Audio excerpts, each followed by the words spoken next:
Hi friends, வணக்கம். இன்றைக்கி என்ன சமைக்கலான்னு பார்க்கலாம். வெள்ளரி பிஞ்சை வச்சு ஒரு கூட்டு தான் வைக்க போகிறோம். அதுக்கு என்னென்ன தேவைன்னு பார்ப்போம். ஒரே ஒரு பெரிய சைஸ் வெள்ளரி பிஞ்சு எடுத்துருக்கேன், மீடியம் சைஸ் இருக்குது. அதுக்கு 2 தக்காளி, 3 வெங்காயம், 5 பச்சை மிளகாய், அரை மூடி தேங்காய், ஒரு 100 பருப்பு. இதை இப்போ கழுவிட்டு வேக வச்சுட்டு வந்துடுவோம் குக்கரில். இதை பிஞ்சாக இருந்தால் தோலோடையே நம்ம போட்டுக்கலாம். இது கொஞ்சம் தோல் முத்தலாக இருக்கிற மாதிரி இருக்குது. அதனால் தோலை சீவிட்டு சின்ன சின்ன பீஸாக கட் பண்ணிப்போம். இதை நான் கட் பண்ணிட்டு வந்துடுவோம் வாங்க. பைத்தம்பருப்பு வேக வைக்கிறதுக்கு பைத்தம்பருப்பு மூழ்கிற அளவு தண்ணி ஊற்றிக்கிட்டோம். அதில் கொஞ்சோண்டு மஞ்சள்தூள், ஜீரகம், ஒரு சொட்டு எண்ணெய் ஊற்றி இப்போ குக்கரில் வச்சு வேக வச்சுப்போம்.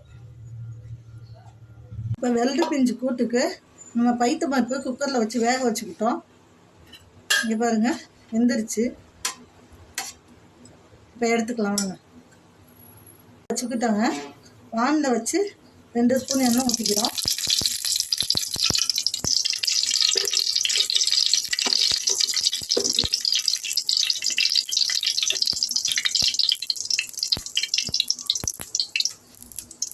நம்ம எல்லா காய்கறியும் அரிஞ்சிட்டு வந்துட்டோம். வெங்காயம், தக்காளி, உப்பு, தேங்காய், பச்சை மிளகாய், எல்லாம் வெள்ளரி பிஞ்சு எல்லாத்தையும் அரிஞ்சிட்டு வந்துட்டோங்க. இப்போ எண்ணெய் ஊற்றிருக்கோம். எண்ணெய் காஞ்சிடுச்சு.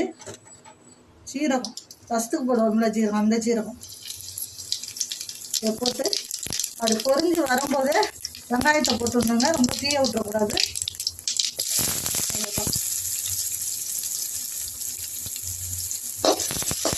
வெங்காயத்தை போட்டு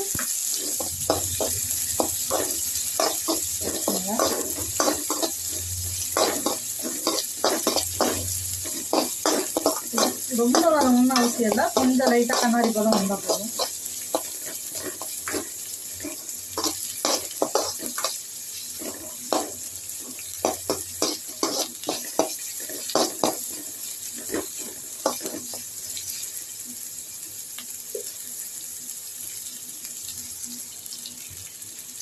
வெங்காயம் வதங்கிடுச்சுங்க. தக்காளியும் போட்டுடலாம். இது கூட சேர்த்து இந்த உப்பையும் போட்டுடலாம்.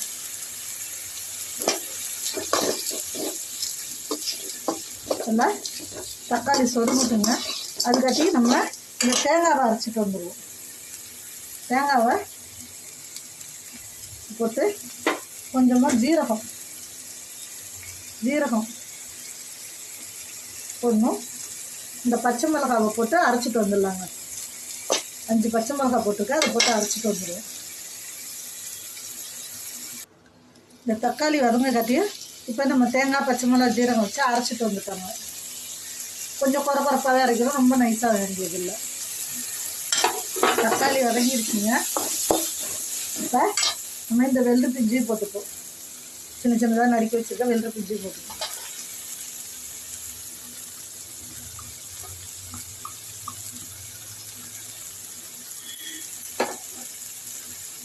கொஞ்சோண்டு கருவேப்பிலை பிச்சு வச்சுருக்கோம், அதையும் போட்டுக்கலாம்.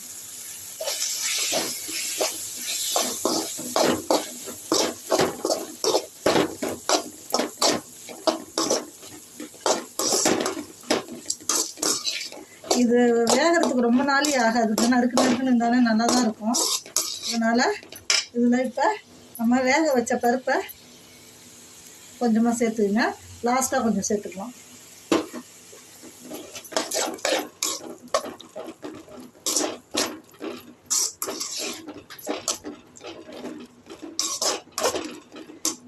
இது இந்த சூட்டிலே வெந்துடும்.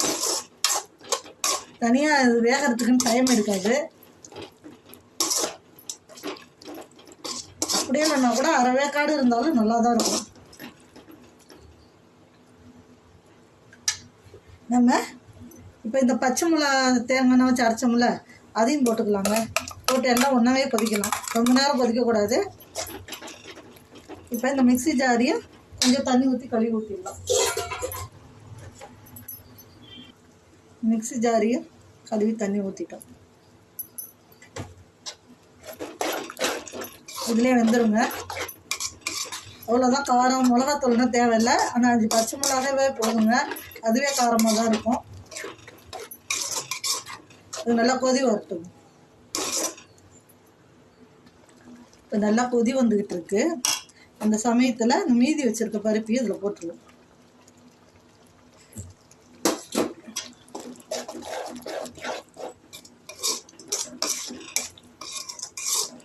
நல்லா கொதி வந்து ரொம்ப நேரம் கொதிக்கக்கூடாதுங்க. ரொம்ப நேரம் கொதித்தாலும் பச்சை மிளகா போட்டது அதனால கசப்பு வந்துடும்.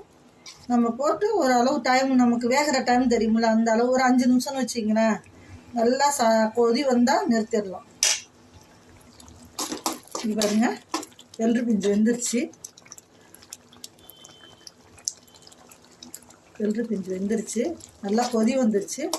இதாங்க பதம்.